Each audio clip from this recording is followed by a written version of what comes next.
Très bien, bonjour. Donc après 2 séances consacrées aux germes de difféomorphisme holomorphe, je vais donc aujourd'hui et la semaine prochaine donc traiter de la dynamique des difféomorphismes du cercle. Alors commençons par introduire les objets. Donc je noterai, c'est essentiellement une question de notation, je noterai diff R plus de T, donc le groupe des difféomorphismes préservant l'orientation. Je ne vais jamais, parce que c'est pas, enfin je veux dire, il n'y a pas grand-chose d'intéressant à dire, considérer des difféomorphismes renversant l'orientation. Donc je considère seulement des difféomorphismes préservant l'orientation du cercle de classe CR. Alors la régularité, c'est... Je veux un groupe, donc ça sera soit 0, c'est-à-dire simplement les homéomorphismes du cercle, soit un réel au moins égal à 1, et puis donc soit l'infini, classe C infini, soit oméga, ça veut dire réel analytique. Donc voilà pour les objets. Et puis c'est toujours pratique de considérer pas seulement les difféomorphismes du cercle, mais de les relever, puisque le cercle n'est pas simplement connexe, de les relever au revêtement universel du cercle R. Et donc on obtient comme ceci un autre groupe, le groupe que je note dr de T, qui est le groupe des difféomorphismes de R, de classe CR bien sûr, qui commutent avec la translation, donc R1 de x égale x plus 1. Donc, si je fais un bref dessin, j'essaierai de maintenir les notations où je note grand F les relevés, donc qui se passent dans R. Donc, les relevés sont des difféomorphismes de R qui s'écrivent x plus phi de x avec une fonction phi qui est z périodique.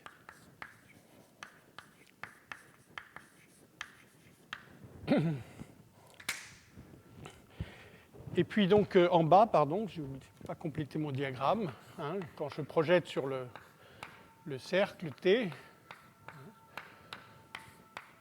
donc j'obtiens un difféomorphisme du cercle petit f. Donc je viens d'expliquer sur ce diagramme ce qui se passe. Donc, quand j'ai un difféomorphisme dans DR, j'obtiens un difféomorphisme en bas. Et inversement, quand j'ai un difféomorphisme du cercle petit f, je peux le relever. Et le relèvement est unique, modulo composition à gauche ou à droite, puisque ça commute, composition à gauche ou à droite par des translations entières.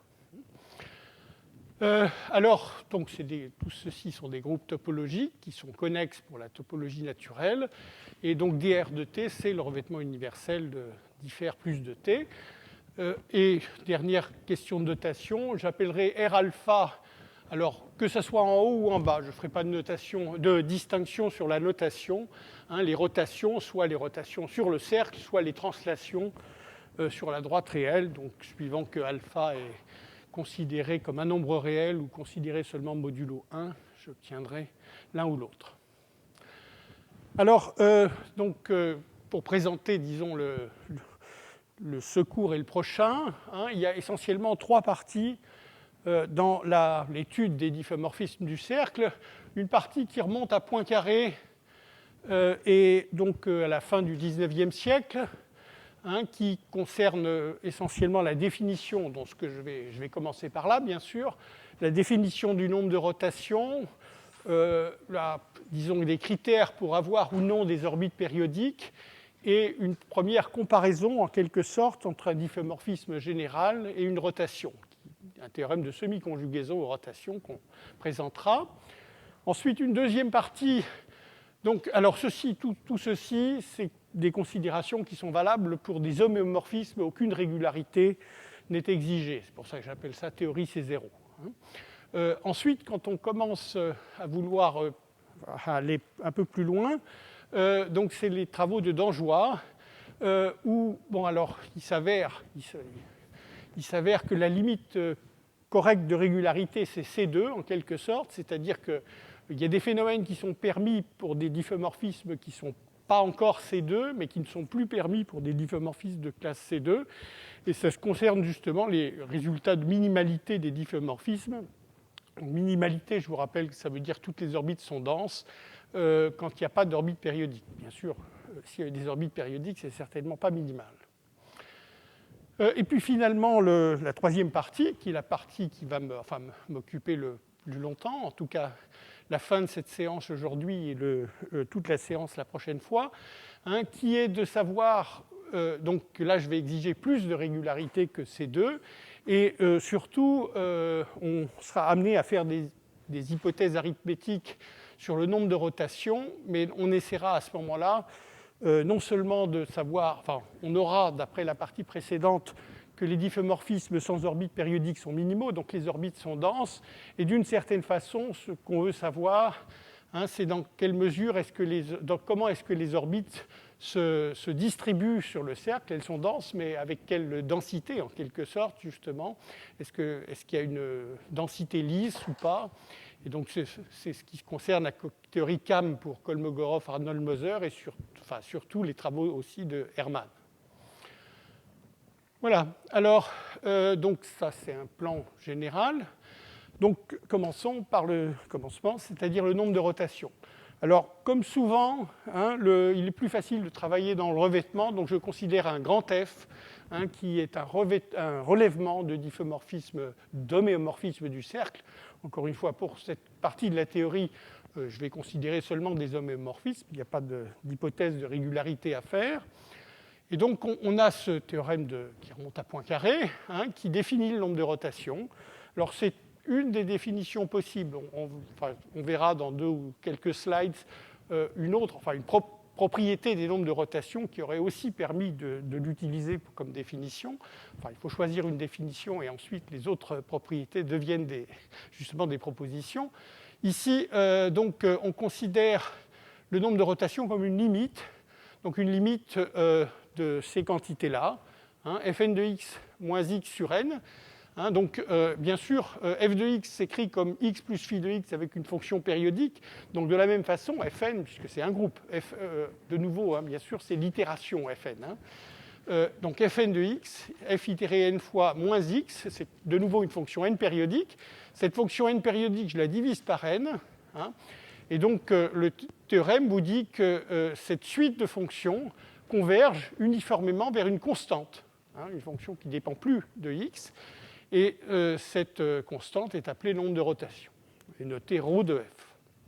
Alors, je démontre le théorème sur le prochain slide, mais avant même de le démontrer, quelques propriétés immédiates pour sentir, pour les gens qui n'auraient jamais vu le nombre de rotations, ce qu'est le nombre de rotations.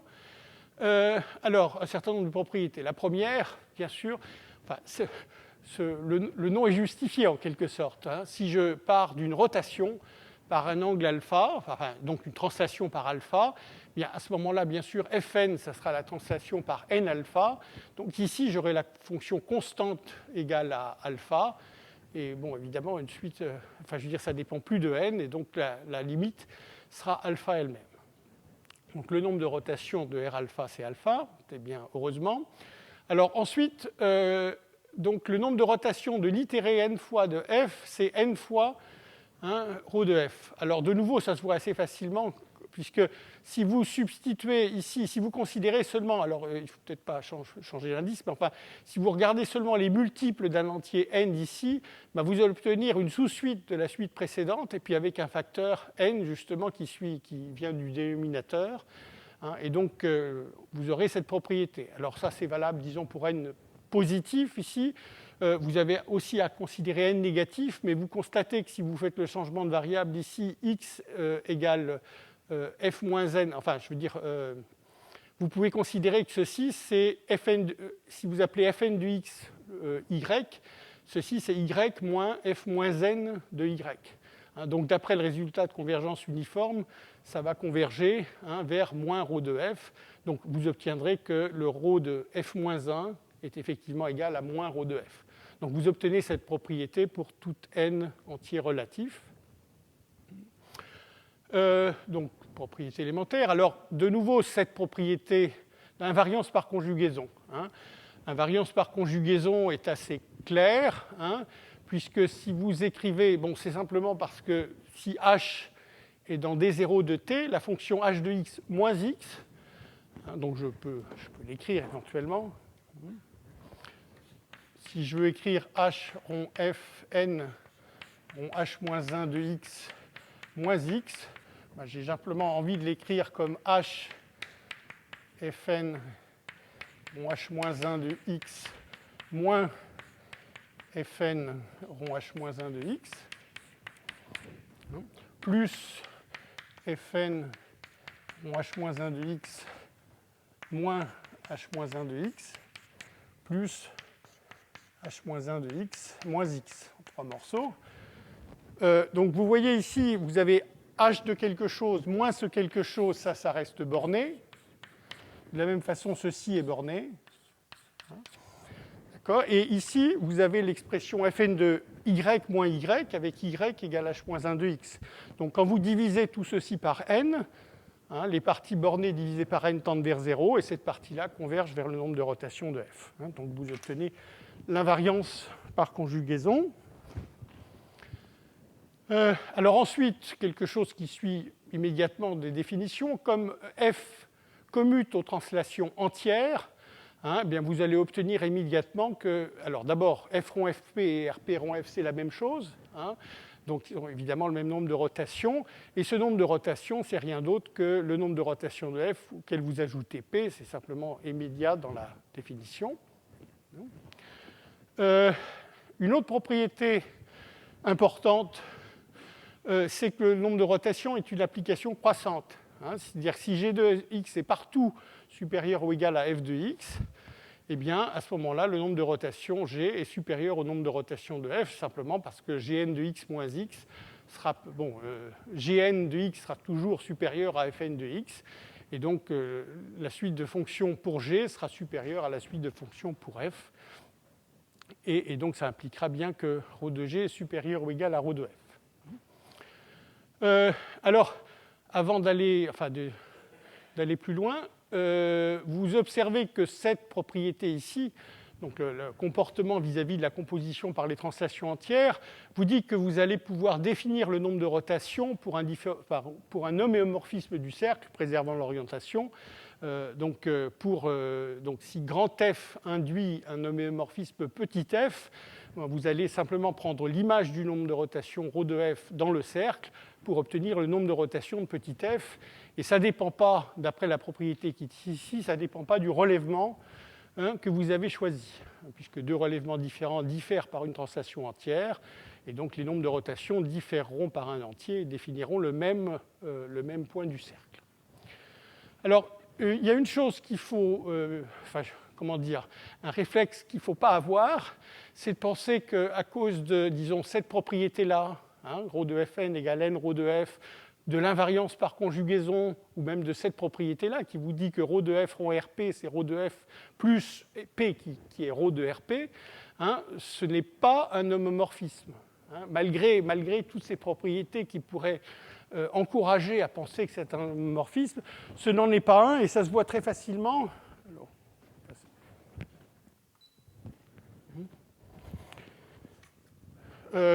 Donc, par exemple, donc je vais prendre un f, je prends n'importe qui a, disons, un point fixe, alors je fais un petit dessin.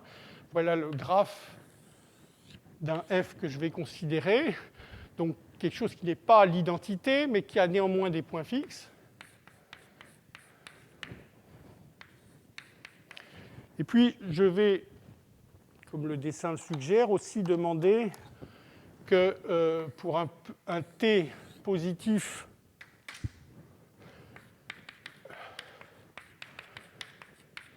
donc t positif petit,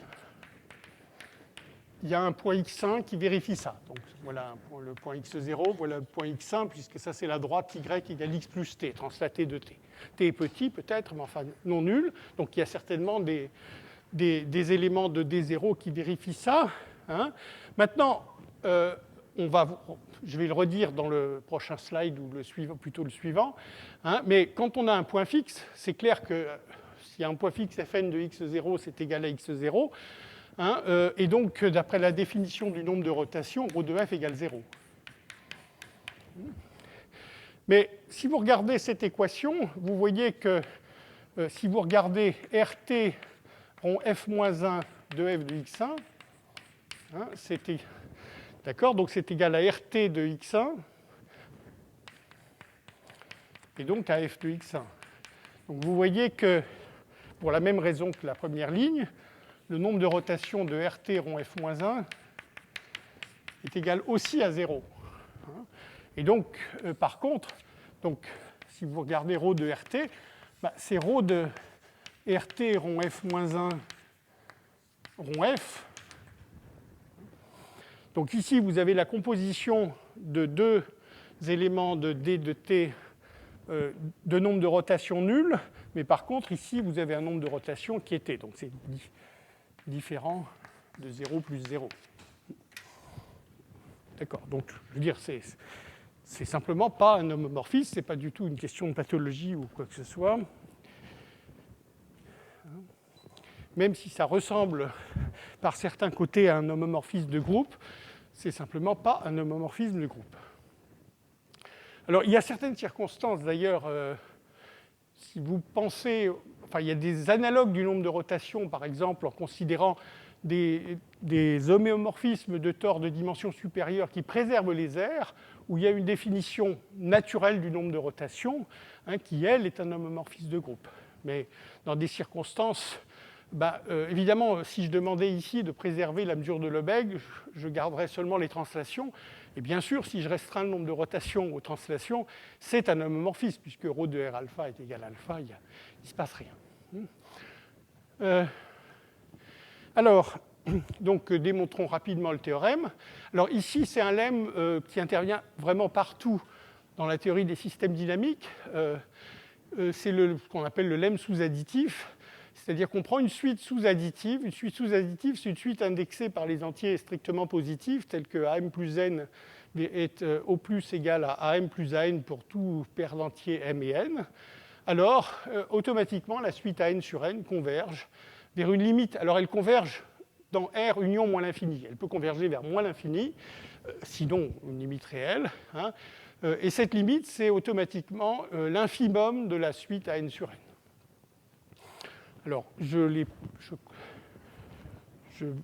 faire la petite démonstration. Hein? Comment là, Oui, c'est ça, oui. Je le fais très rapidement.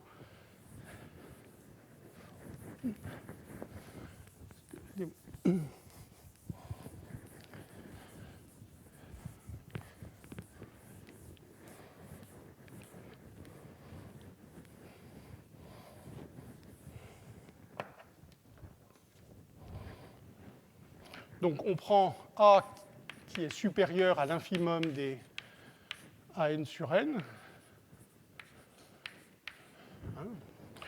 Donc quel que soit, on va choisir un A. Donc on peut trouver, par définition, on peut trouver un entier N.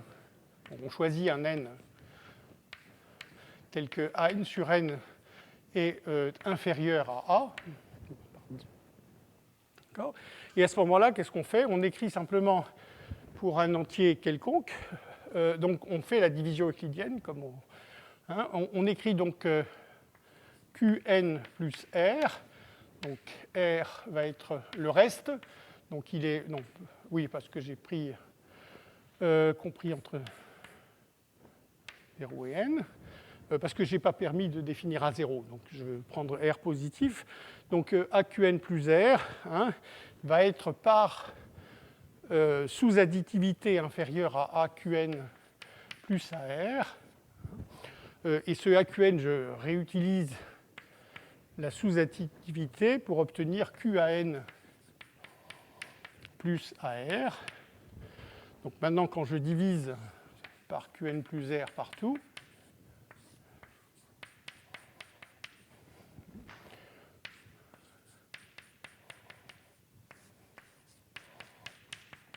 vous voyez qu'ici, AR, c'est R étant plus petit que n, il n'y a qu'un nombre fini de quantités à considérer. Donc quand Q tend vers l'infini, c'est-à-dire quand Qn plus R tend vers l'infini, donc quand le quotient tend vers l'infini, ceci tend certainement vers 0. Hein.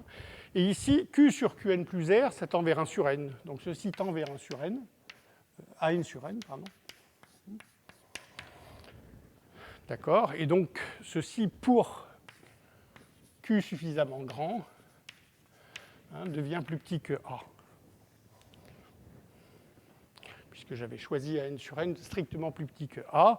Et donc on a bien montré que pour n suffisamment grand, ceci devient plus petit que A et donc doit converger vers, comme A était arbitraire, doit converger vers l'infimum, sachant que si cet infimum c'est moins l'infini, ça veut dire que j'ai ici pris un réel A qui est arbitrairement négatif, arbitrairement grand dans le négatif, et donc j'ai bien montré à ce moment-là que la limite est moins l'infini.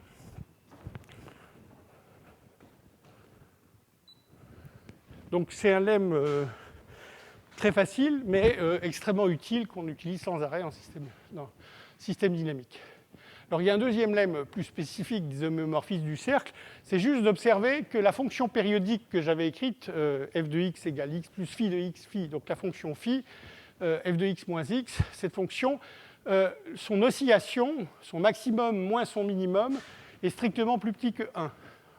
Et ça, c'est juste parce que f est un homomorphisme. Donc, si je prends deux points quelconques, x et y, je peux, alors après avoir déplacé les points, donc des points distincts, après les translater par des entiers adéquats, je peux supposer que y est compris entre x et x plus 1. Et donc, comme c'est un homomorphisme, on a le même ordre sur x, y et x plus 1. f de x plus 1, ça commute, donc c'est égal à f de x plus 1. Et donc, quand je compare f de y moins y, bien, c'est plus petit, puisque f de y est inférieur à ceci, c'est plus petit que ceci, y est plus grand que x, donc on a bien cette inégalité, et donc j'obtiens f de x moins x plus 1. Donc ceci était vrai pour toute paire de points x et y, et donc comme c'est, je veux dire, j'ai des fonctions périodiques, donc c'est compact, les maximums et minimums ici sont atteints, et donc on a effectivement cette inégalité stricte. Voilà, donc maintenant, quand j'ai les deux lemmes, la démonstration du théorème est immédiate, puisque si je me donne f dans D0, je prends la même fonction, enfin la fonction que j'ai indiquée ici, mais pour fn. Donc je prends fn de x moins x, c'est une fonction z périodique. Je regarde son maximum et son minimum. Alors le point, c'est que cette suite mn, elle est sous-additive dans ce sens-là. Et de la même façon pour la suite moins mn, je vais le faire pour mn, je l'écris juste une ligne, donc je ne l'allume pas. Mais, vous avez fn plus n de x moins x. Vous pouvez l'écrire comme fn de x moins fn de x plus fn de x moins x. Et donc c'est inférieur ou égal. Donc ceci est inférieur à grand M indice M, et ceci inférieur à grand M indice M. Vous avez bien montré que le maximum de cette fonction est plus petit que mm plus ln, et en faisant la même chose dans l'autre sens, enfin pour le minimum, vous obtenez que cette fois-ci, c'est la suite moins m petit n, enfin la suite mn serait suradditive, ce qui veut dire que la suite moins mn est sous-additive. Alors, le point, c'est que ces suites sont loin d'être décorrélées, puisque après, à cause du lemme 2, la suite grand mn, elle est coincée entre petit mn et petit mn plus 1. Donc, qu'est-ce que vous dit le lemme 1 ? Comme la suite grand mn est sous-additive, mn sur n va converger dans R union moins l'infini, et puis d'un autre côté, la suite mn sur n va converger dans R union plus l'infini. Mais comme les suites diffèrent de 1 et qu'on divise par n, bien sûr, les limites doivent être égales. Donc, premièrement, la limite doit être réelle, et d'autre part, ça doit être les mêmes dans les deux cas. Donc, si vous avez montré que minimum et maximum convergent, enfin, une fois divisé par n, bien sûr, convergent vers la même limite, vous avez bien montré que la suite converge uniformément, en fait, la suite de fonctions converge uniformément vers cette limite. Donc, encore une fois, c'est très facile. Et ça donc définit, enfin, je veux dire, ça termine la définition du nombre de rotations. Alors, une propriété fondamentale du nombre de rotations, c'est de détecter les orbites périodiques. Hein. Donc, on pourrait d'ailleurs se servir de la proposition qui est ici pour définir en fait le nombre de rotations. On a défini dans le théorème que j'ai présenté, le nombre de rotations est présenté comme une limite de fn de x moins x sur n en l'occurrence. Donc cette limite, ça doit vous faire penser un petit peu à la construction des nombres réels par suite de Cauchy. On a montré que c'était une suite de Cauchy. Ici, je dirais que ça correspondrait plutôt à la construction des nombres réels par coupure de Dedekind, c'est-à-dire qu'on compare un nombre à tous les rationnels, et si les comparaisons sont cohérentes, ça permet de définir de façon unique le nombre réel. Donc, qu'est-ce qui se passe ? D'abord, voilà un test pour vérifier que le nombre de rotations de f est égal à un nombre rationnel. Eh bien, ça se passe si et seulement si, en fait, fq rond r moins p, ou fq de x moins p, à un point fixe. Ça, c'est la première chose. Il existe x0 tel que si. Et puis, pour savoir, une fois que ce n'est pas égal, c'est strictement plus petit ou strictement plus grand, et ça, de nouveau, ça se teste directement en comparant fq de x à x plus p. Cette fois-ci, puisqu'il n'y aura pas de point fixe, donc ça sera soit strictement plus petit que x plus p, soit strictement plus grand que x plus p. Donc voilà, disons, les trois possibilités de comparaison entre le nombre de rotations de grand F et un rationnel P sur Q arbitraire, que j'écris toujours sous la forme d'un dénominateur positif. C'est important, parce que là, pour le coup, P, bien sûr, le nombre de rotations peut être négatif, donc P peut parfaitement être négatif, mais par contre, Q doit être positif, le dénominateur. Et donc, vous avez épuisé les possibilités des deux côtés. Donc, la démonstration est immédiate. D'abord, c'est qu'on se ramène au cas où Q est égal à 1 et P est égal à 0. Pourquoi ? Parce que vous voyez bien que quand je regarde le nombre de rotations, c'est-à-dire je remplace F par FQ rond R moins P. Appelons-le G un instant.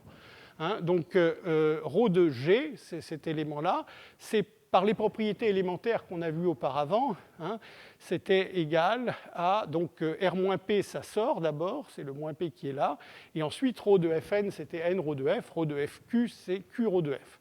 Donc on a bien que le ρ de G est égal à ceci. Donc la comparaison maintenant qui est ici, c'est la comparaison de ρ de G à 0. Ρ de G égale 0, ρ de G négatif, ρ de G positif. Et de la même façon, ici, les comparaisons, c'est effectivement, est-ce que G a un point fixe, G de x strictement plus petit que x, et G de x strictement plus grand que x. Donc c'est le cas Q égale 1, P égale 0.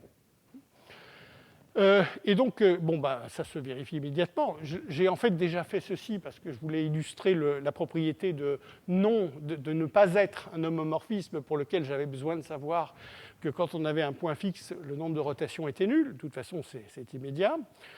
Et puis, par contre, si f de x est strictement plus grand que x, donc si je suis dans ce cas-là, le troisième, eh bien, à ce moment-là, vous pouvez intercaler epsilon, parce que de nouveau, la suite f, ça vous dit que la fonction périodique f de x moins x est strictement positive, et comme c'est une fonction périodique, donc une fonction sur le cercle qui est compacte, vous pouvez intercaler un epsilon positif tel que f de x moins x est supérieur à epsilon, supérieur ou égal à epsilon. Et donc ça vous dit que f de x est supérieur à la rotation par epsilon. Et comme le nombre de rotations était croissant, ρ de f sera supérieur à ρ de epsilon. Et puis donc finalement, bien sûr, c'est symétrique. Lorsque f de x est strictement inférieur à x, on aura bien que ρ de f, pour les mêmes raisons, que ρ de f est strictement négatif. Voilà, donc, alors on a montré en quelque sorte les implications de la droite vers la gauche. Mais comme les trois cas épuisent toutes les possibilités, aussi bien à droite qu'à gauche, vous pouvez, je veux dire, c'est forcément des équivalences. D'accord ? Voilà, donc vous avez démontré cette proposition, et encore une fois, cette proposition, pourrait être prise comme définition du nombre de rotations, c'est-à-dire que je définis le nombre de rotations comme étant P sur Q lorsqu'on a cette propriété, et puis quand on n'a pas cette propriété, donc je classe les rationnels suivant qu'il vérifie ceci ou ceci, et j'obtiens comme ceci une coupure de Dedekind. Je partage les rationnels, sauf quand le nombre de rotations est lui-même rationnel. Je partagerai les rationnels en deux parties, l'une constituée des rationnels plus grands que le nombre de rotations, et l'autre constituée des rationnels plus petits que le nombre de rotations, ce qui définit un nombre réel. Donc c'est la construction de Dedekind des nombres réels. Voilà, donc qu'est-ce qu'il faut retenir ici, Donc c'est que le nombre de rotations de f, alors là je suis redescendu en bas, petit f, je suis redescendu en bas, et donc le nombre de rotations, puisque c'est à ce niveau-là que je veux vraiment parler d'orbite périodique, et donc le nombre de rotations est rationnel si et seulement si petit f admet une orbite périodique. Donc ça détecte. Et puis quand il y a des orbites périodiques, d'abord elles ont toutes la même période, d'après la proposition bien sûr, puisque sinon le nombre de rotations ne serait pas bien défini si j'avais des périodes différentes. Et puis en plus, la disposition cyclique des points sur le cercle va être la même. Par exemple, juste pour illustrer ça, dans le cas de 2/5, on obtiendra... Oups, raté. D'accord, donc je vais dire je pars de x0, j'aurai f de x0, enfin c'est petit f de x0, f2 de x0, donc cette disposition, donc toutes les dispositions de q points sur le cercle ne correspondent pas forcément, et puis donc ça serait f5 de x0. Donc toutes les dispositions de q points sur le cercle ne correspondent pas en général à une orbite, en tout cas dès que q est assez grand, à une orbite d'un homomorphisme du cercle, une orbite périodique d'un homomorphisme du cercle. Bon, alors j'arrive, disons, vers la fin de la partie, j'ai envie de dire, de Poincaré. Donc la fin consiste à regarder la semi-conjugaison en rotation. Donc de nouveau, il est préférable de le faire d'abord pour les relèvements d'homéomorphisme du cercle.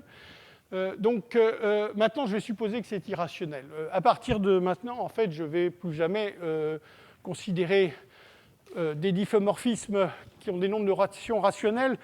La raison est essentiellement que la dynamique, je ne l'ai pas indiqué, mais enfin, que la dynamique, dès qu'on a un nombre de rotations rationnelles, est sans grand intérêt, au moins... la raison, c'est que, comme il y a des points fixes, quand je regarde en haut, par exemple, on a donc les points fixes séparent la droite réelle en intervalles, donc il y a une périodicité de l'ensemble des points fixes par la translation par 1, et dans chaque intervalle limité dans le complémentaire de l'ensemble des points fixes, la dynamique, donc ça sera soit au-dessus de la diagonale, soit en dessous de la diagonale, mais à ce moment-là, on va automatiquement, les orbites qui ne sont pas des points fixes, vont automatiquement converger. Alors, si je suis au-dessus de la diagonale, en temps positif vers l'extrémité droite de l'intervalle où je me trouve, en temps négatif vers l'extrémité gauche. Bon, et donc, rien de bien intéressant, la situation étant symétrique ici, où en temps positif vers l'extrémité gauche, en temps négatif vers l'extrémité droite, mais en tout cas, rien de bien passionnant. Donc, je ne considère pas plus avant le cas du nombre de rotations rationnelles. Maintenant, donc on va supposer que le nombre de rotations est irrationnel, qui est infiniment plus riche comme situation.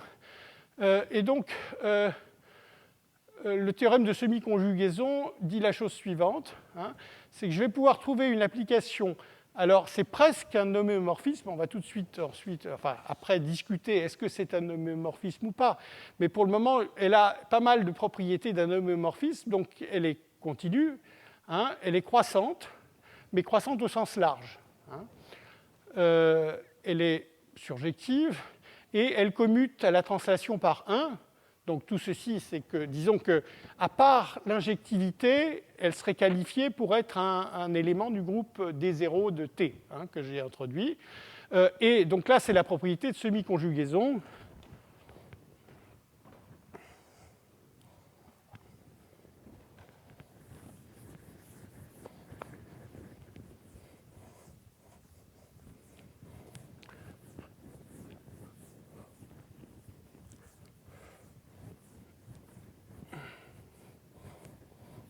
je vais garder le diagramme commutatif, mais... Ah si, ça arrive. Donc la première ligne est la même, mais j'ai grand H. Et ici, j'ai la translation par le nombre de rotations. Donc, on a cette propriété. Donc, c'est rien d'autre qu'une conjugaison lorsque H est inversible. Hein, mais en général, on appelle semi-conjugaison quand H est, disons, surjective, continue, mais pas forcément injective.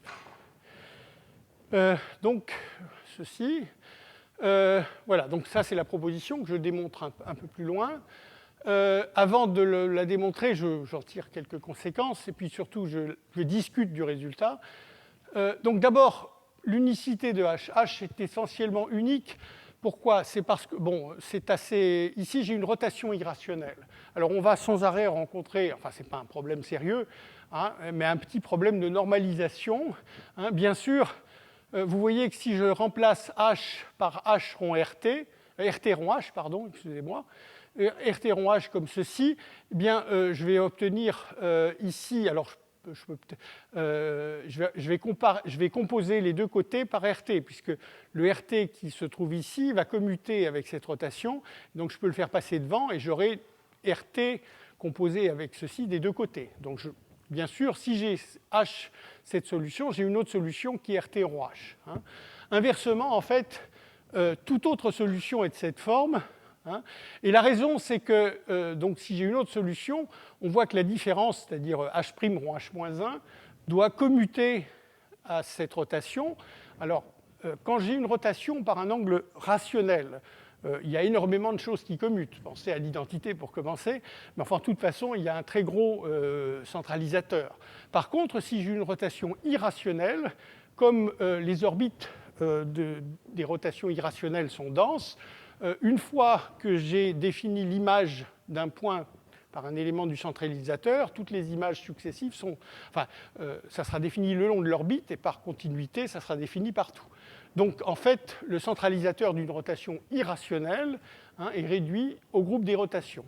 Et donc, ce qui explique pourquoi voici exactement toutes les solutions de cette équation de semi-conjugaison. Donc, je veux dire, chaque fois qu'on regardera un problème de conjugaison ou de semi-conjugaison, on aura toujours cette ambiguïté, en quelque sorte, sur la conjugaison. On l'a déjà eu dans le cas des germes de diffeomorphisme holomorphe. Mais dans le cas des germes de diffeomorphisme holomorphe, on avait résolu cette ambiguïté en imposant pratiquement systématiquement à la conjugaison d'être tangente à l'identité. Puisque ce qui commutait avec h de z égale lambda z, au moins lorsque lambda n'est pas une racine de l'unité, c'était de la même façon, c'était les homothéties.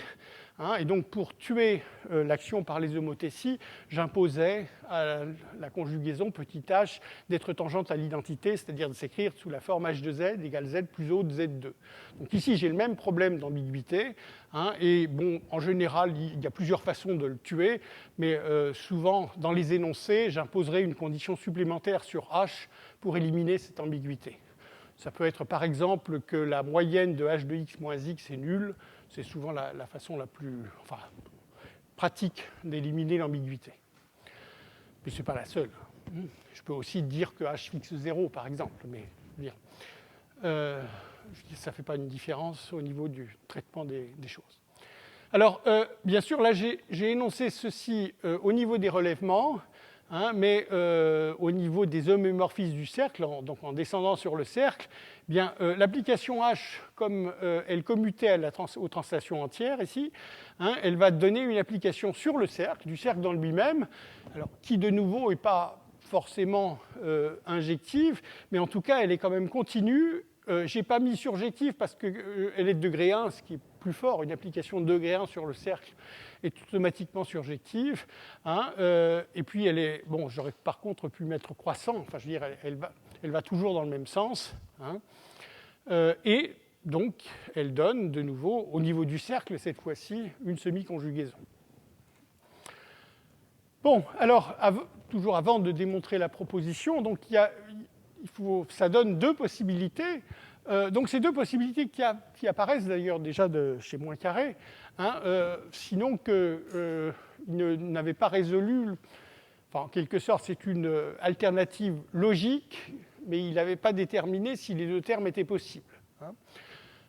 Donc cette semi-conjugaison, soit elle est injective, bien sûr, ça sera le cas, enfin je veux dire principal, et ça sera le cas en fait dès que le difféomorphisme qui m'intéresse est assez régulier, soit donc petit h est injectif, et à ce moment-là, ce que j'ai obtenu, c'est vraiment une conjugaison. Cette relation-là, j'ai le droit de faire passer h-1 ici, et j'ai bien vu que f est conjugué à une rotation de la même façon ici.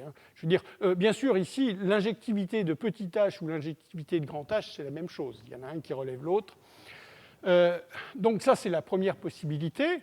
Dans ce cas-là, comme j'ai une conjugaison et que je conjugue à une rotation irrationnelle, on a vu dans le premier cours que les rotations irrationnelles sont minimales, c'est-à-dire toutes les orbites sont denses, et quand je transporte cette propriété par une conjugaison qui est un homéomorphisme, elle sera préservée, et donc f aussi sera minimale. Toutes les orbites de f vont être denses, et donc f sera conjugué à une rotation, topologiquement conjuguée.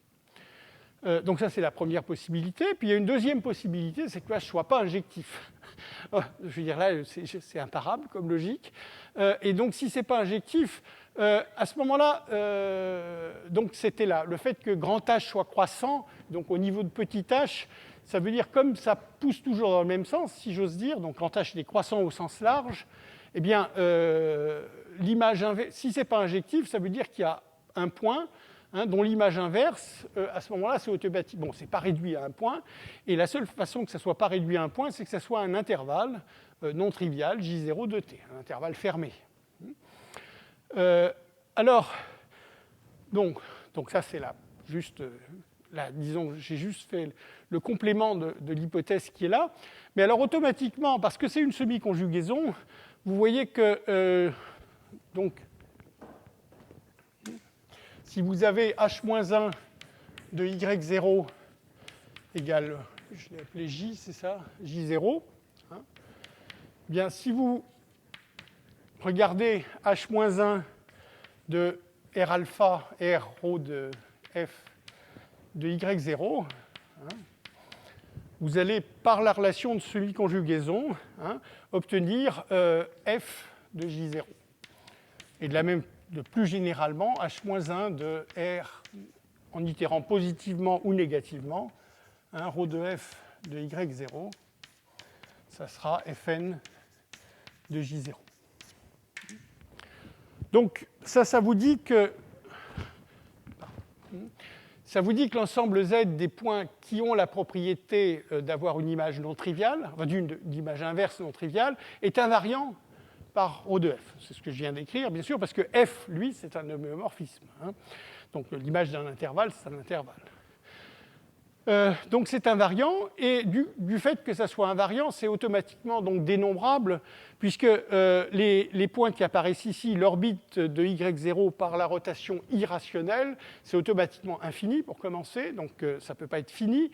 Et d'un autre côté, ça ne peut pas être plus que dénombrable, plus gros que dénombrable, parce que c'est des intervalles, ces intervalles-là qui apparaissent, sont disjoints puisque leurs images sont des points distincts. C'est des intervalles disjoints, ils sont non triviaux, donc chacun d'entre eux contient au moins un nombre rationnel. Et donc l'ensemble Z ne peut pas être plus que dénombrable. Donc comme il est au moins dénombrable et au plus dénombrable, il est dénombrable. Alors par contre, il est constitué, l'ensemble Z est constitué d'orbites de la rotation. Et évidemment, chaque orbite est déjà dénombrable par elle-même. Et le nombre d'orbites, a priori, il est au plus dénombrable. C'est tout ce que je sais, mais il peut être dénombrable. Alors, ensuite, ces intervalles J, je l'ai déjà écrit ici en quelque sorte, ces intervalles J que j'obtiens comme image inverse d'un point Y quand ils sont non triviaux, ils sont errants, puisque c'est ce que je viens d'écrire, puisque Fn de J, c'est en fait l'image inverse d'un autre point du cercle. Et donc, errants, ils sont errants au sens que disjoints de leurs images. Et alors, donc on poursuit en quelque sorte l'analyse de ce qui se passe toujours dans ce cas-là. hein, je peux considérer l'union des intérieurs des intervalles errants. Les intervalles errants eux-mêmes, ils sont fermés ici, enfin, comme je les ai définis. Donc je prends l'intérieur de ces intervalles, je prends leur union, donc j'obtiens une partie ouverte, puisque je suis parti de l'intérieur qui est ouvert, hein, une partie ouverte, mais aussi une partie dense. Hein, une partie dense, parce que si la partie n'était pas dense, hein, j'obtiendrais tout un intervalle, un petit intervalle sur lequel, qui ne contiendrait pas de point de... Je veux dire, ici, donc pas d'intervalle errant.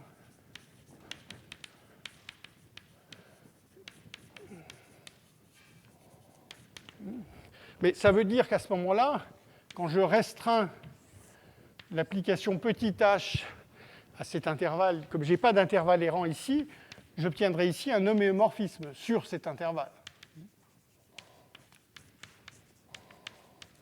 Mais ça, ce n'est pas raisonnable, c'est toujours l'invariance qu'on a ici. Oui, j'aurais pu, sans passer par là, enfin j'aurais pu le dire directement ici. Hein, c'est l'invariance qu'on a ici, puisque les points que j'obtiens ici, l'ensemble Z était invariant par la rotation irrationnelle, dont les orbites sont denses. Donc j'ai forcément ici un point de la forme Rn ρ de f y0, où y0 était un de ces points qui a une image inverse non triviale, contredisant le fait qu'il n'y ait pas d'intervalle errant dans cette petite partie. Donc, j'obtiens une partie ouverte et dense. Hein, et alors, quand je regarde le complémentaire, j'obtiens un ensemble de Cantor. Alors, pourquoi un ensemble de Cantor? Alors, l'invariance, je vais peut-être d'abord faire la partie facile. L'invariance par f, c'est parce que cet ensemble lui-même est invariant par f, puisqu'on a vu que si j'ai un intervalle errant J0, bah, ces itérés, positifs ou négatifs, sont aussi des intervalles errants. Donc par construction, cet ensemble que j'ai construit ici est invariant par f, donc le complémentaire est aussi invariant par petit f. Ensuite, un ensemble de Cantor. Alors un ensemble de Cantor, c'est quoi? C'est un ensemble qui est fermé, hein, totalement discontinu, et sans point isolé. Hein. Alors, il est bien sûr fermé, puisque c'est le complémentaire d'un ensemble ouvert. Il est totalement discontinu. Je viens de faire l'argument, en fait, ici. Si j'avais en fait, on a montré, puisque j'ai enlevé une partie dense, hein, je ne peux pas avoir une partie qui contient encore des intervalles. Donc, il est certainement totalement discontinu, et il n'a pas non plus de point isolé, puisque si j'avais un point isolé, ça voudrait dire que j'aurais un intervalle errant, un premier intervalle errant J0 de ce côté-là, un deuxième intervalle errant J'0 de l'autre côté, hein, si c'était isolé. Mais à ce moment-là, l'application H, elle est constante sur cet intervalle et également constante sur cet intervalle. Donc en fait, elle est constante sur le plus grand intervalle, parce qu'elle est continue. Hein. Elle est continue, donc en fait, elle est constante sur cet intervalle. Donc le point ici, en fait, il est dans l'intérieur d'un intervalle errant. Donc cette situation ne se produit pas. D'accord, donc j'ai un ensemble de Cantor, invariant par f, et finalement, dernière assertion, c'est que cet ensemble de Cantor, c'est l'ensemble d'accumulation de toute orbite de f. De nouveau, ça s'observe directement. D'abord, une orbite, n'importe quelle orbite, hein, elle ne peut passer qu'une fois dans un intervalle errant, puisqu'un intervalle errant, il est disjoint de ses itérés. Hein, donc, si on passe à l'intérieur d'un intervalle errant, on ne peut pas y repasser une autre fois. Et donc, n'importe quelle cette union d'intérieur d'intervalle errant ici ne peut pas contenir de point d'accumulation d'une orbite. Hein. D'accord. Et donc, ça veut dire que l'ensemble d'accumulation est bien contenu dans cet ensemble de Cantor. Alors maintenant, je vous laisse peut-être faire l'exercice, hein, qu'il est effectivement égal à l'ensemble de Cantor. C'est toujours basé sur le fait que les orbites de la rotation irrationnelle qui est ici, R ρ de f, sont denses. Et donc, on va vraiment passer partout. Voilà. Oui.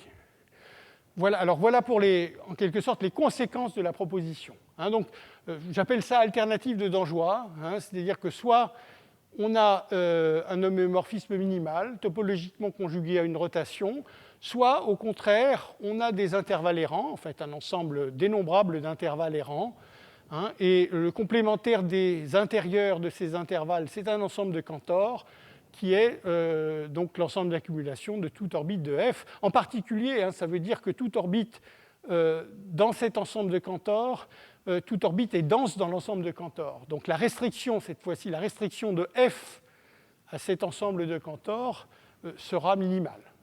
Donc de toute façon, on obtient quelque chose de minimal, mais ici c'est le cercle tout entier, tandis qu'ici c'est l'ensemble de Cantor invariant qui apparaît ici. Donc on a cette dichotomie, et je vais d'abord prouver la proposition, mais ensuite on va justement discuter dans quelle mesure est-ce que les deux parties de cette dichotomie vont se produire. Pour le moment, c'est juste une dichotomie logique, vous avez vu, hein, je dis soit c'est injectif, alors la première se produit certainement, bien sûr, puisque pour une rotation, H sera l'identité, et donc évidemment, donc le premier cas se produit, c'est moins clair pour le moment. Est-ce que le deuxième cas se produit? Et c'est effectivement Dangeois qui a construit des exemples, hein, qu'on va voir tout à l'heure. Alors, faisons la semi-conjugaison. Alors, c'est simple, hein. Donc, je choisis des points bases, enfin des points de référence. Il m'en faut un de chaque côté. C'est-à-dire que je vais en fait comparer f, qui est ici, à la rotation par ρ de f, qui est ici, hein.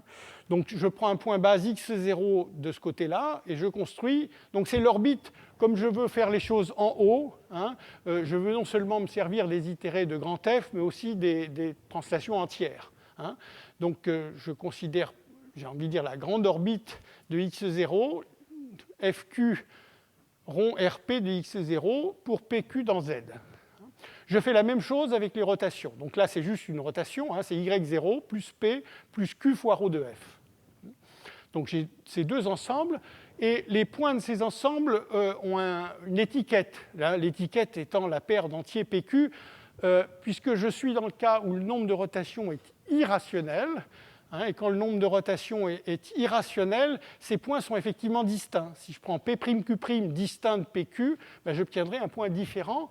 Ça, c'est la propriété qu'on avait vue. On avait vu que si jamais il y a un point fixe pour quelque chose de la forme FQ rond RP, hein, ça veut dire que le nombre de rotations, c'est en l'occurrence moins P sur Q, hein, et donc ça sera rationnel. Donc si le nombre de rotations est irrationnel, les points qui apparaissent ici sont tous distincts lorsque PQ varie dans Z, et de la même façon pour les points qui apparaissent ici.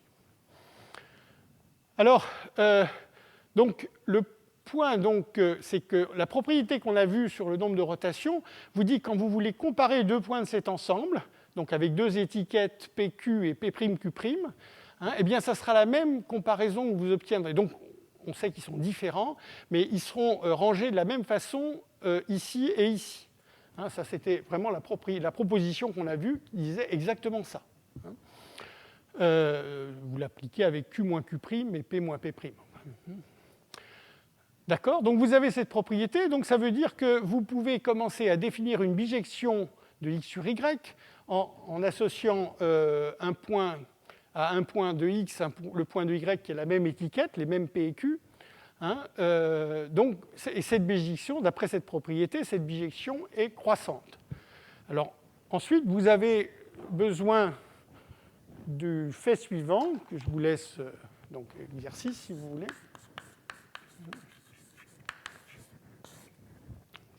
Je vais allumer un instant.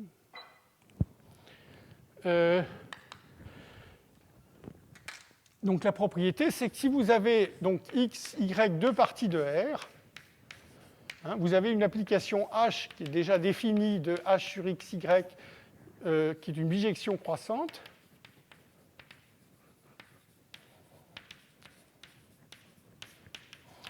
Vous avez supposé deux choses, que y est dense. Donc, vous voyez que la propriété sera vérifiée ici, puisque y, c'est du côté des rotations. Et pour les rotations, hein, je sais déjà que l'ensemble des nombres de la forme Q ρ de f plus P, lorsque ρ de f est irrationnel, cet ensemble-là est dense. Hein. Et par contre, de l'autre côté, j'ai juste besoin que x n'est ni majoré, ni minoré.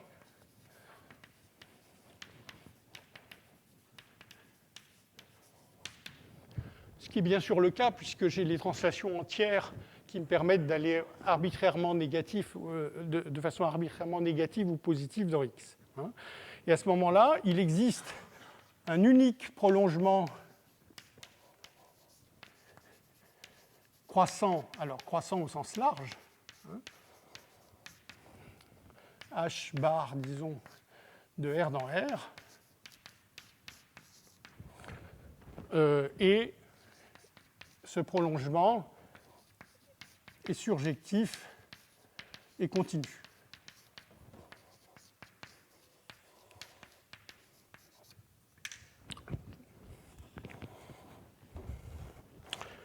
Donc je vous laisse cet exercice, méditer sur cet exercice. Par contre, je vais éteindre.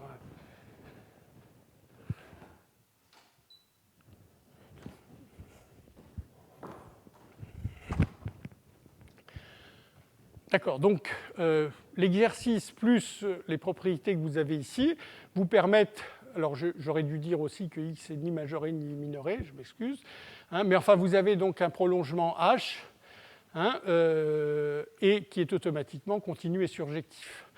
Alors il reste à voir que H a les propriétés qu'on veut, hein, c'est donc H c'est la semi-conjugaison, c'est parce que les relations que vous avez ici, donc c'est les deux relations, donc le fait que ça commute les translations entières, hein, et cette propriété de semi-conjugaison, elles sont par définition, hein, elles sont valables sur X, par construction plutôt. Par contre, puisque j'ai justement associé les points de X aux points de Y en respectant l'étiquetage. Hein. Donc elles sont valables sur X, et maintenant, c'est toujours le même exercice, en quelque sorte, l'unicité du prolongement, hein, qui me dit qu'elles sont à ce moment-là automatiquement valables sur R tout entière, parce que les deux côtés ont les propriétés de prolongement qu'on veut. Hein. Toujours parce que Y est dense, et parce que le prolongement est unique, X étant ni majoré ni minoré. Voilà. Alors, c'est peut-être le bon moment. Oui, non, j'ai juste ce slide, puis je fais une pause. Qu'est-ce qu'on tire, enfin, un peu dans le prolongement de ce qu'on vient de voir, c'est qu'un homomorphisme sans orbite périodique, alors c'est juste pour habituer, quelquefois je dis soit deux nombres de rotations irrationnelles, soit sans orbite périodique, les deux sont équivalents, c'est juste pour varier le langage. Hein. Donc un homomorphisme sans orbite périodique est toujours uniquement ergodique, donc je vous rappelle, ça veut dire qu'il y a une unique mesure de probabilité invariante. Hein. Et donc la preuve est simple. Hein, alors, on pourrait séparer les cas, mais ça ne vaut pas le coup. Je veux dire, j'ai envie de dire, lorsque petit f est directement conjugué à une rotation irrationnelle, on a vu dans la première séance, hein, que les rotations irrationnelles étaient uniquement ergodiques. Hein, et donc, par conjugaison, on obtiendra directement que petit f est uniquement ergodique, mais en fait, comme il faut de toute façon faire l'argument dans l'autre cas, autant le faire. Donc, ρ de f est irrationnel. Alors, si donc, la mesure de Lebesgue est invariante et l'unique mesure de probabilité, donc là, je rappelle ce que j'avais fait, hein, dans la première séance. Ensuite, donc, j'appelle petit h la semi-conjugaison entre f et ρ de f que je viens de construire. Donc, si j'ai une mesure mu qui est invariante par petit f, quand je la projette, quand je prends son image par petit f, hein, par a petit h, excusez-moi, h star mu, elle sera, parce que c'est une semi-conjugaison, elle va devenir invariante cette fois-ci par la rotation. Hein. Et donc, d'après ce que je viens de dire ici, ça sera la mesure de Lebesgue. Donc je sais déjà que n'importe quelle mesure de probabilité invariante a pour image par h star, hein, la mesure de Lebesgue. Alors il reste à voir que, en fait, ça détermine complètement la mesure mu. Hein, c'est parce que l'ensemble Z des points où H-1 n'est pas bien défini, donc les points où H-1 est un intervalle non trivial, un intervalle errant, cet ensemble Z, il est au plus dénombrable, et donc de mesure de Lebesgue nulle, hein, comme n'importe quel ensemble dénombrable. Et donc, l'ambiguïté, en quelque sorte, qui aurait à remonter la mesure par H-1 n'existe pas, puisque le seul endroit, enfin l'ensemble où H-1 n'est pas bien défini est de mesure de Lebesgue nulle, donc il y a une seule façon, une seule mesure de probabilité, hein, dont l'image par H soit la mesure de Lebesgue. Et donc ça montre l'unique ergodicité. Okay. Donc je pense que c'est le moment pour faire une pause. Et donc là, ça termine en quelque sorte la théorie C0 associée au nom de Poincaré, et à la fin du 19e siècle. Et donc dans la deuxième heure, je ferai la partie associée à Dangeois, plus un petit peu plus, j'aborderai la théorie CAM en montrant déjà un théorème de linéarisation avec une certaine différentiabilité. Voilà, donc 5 minutes de pause.